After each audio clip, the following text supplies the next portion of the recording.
Physics માસ્ટરમાં આજે આપણે નીટનો છઠ્ઠો એમસીક્યુ છે એ જોવાનો છે. તો જુઓ, આ એમસીક્યુની રકમ એમ છે કે ગુરુત્વાકર્ષી સાર્વત્રિક અચળાંક એટલે જીનું પારિમાણિક સૂત્ર છે એ ખાલી જગ્યા છે. બરોબર? તો આપણે વાત કરીએ સૌથી પહેલા ગુરુત્વાકર્ષણ બળનું સૂત્ર શું છે? તો કે F બરાબર G m1 m2 upon r square. સમજાઈ ગયું?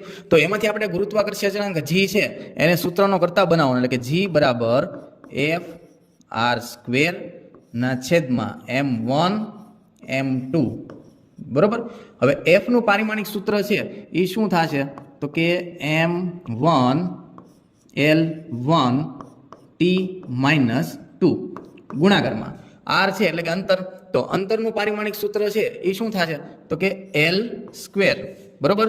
હવે છેદમાં છે ખાલી શું છે? m1 ને m2. બરોબર? એટલે એ તો દળ છે એટલે એનું પારિમાણિક સૂત્ર શું થશે? તો કે m1 ગુણાકારમાં m1. અથવા તમે કહેવાય ને કે જો બંને દળ સરખા હોય ને એટલે m સ્ક્વેર આવશે, એટલે અહીંયા તમે m2 પણ લખી શકો છો.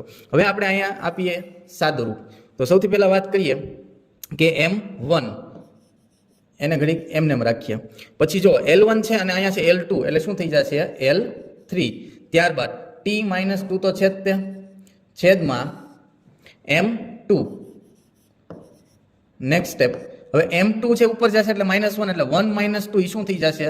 તો કે m - 1 L3 અને t - 2. આમ ગુરુત્વાકર્ષી અચળાંક છે જીનું પારિમાણિક સૂત્ર છે આવી ગયું, અને ચારેય વિકલ્પમાંથી આપણો સાચો વિકલ્પ છે એ છે C. Thank you.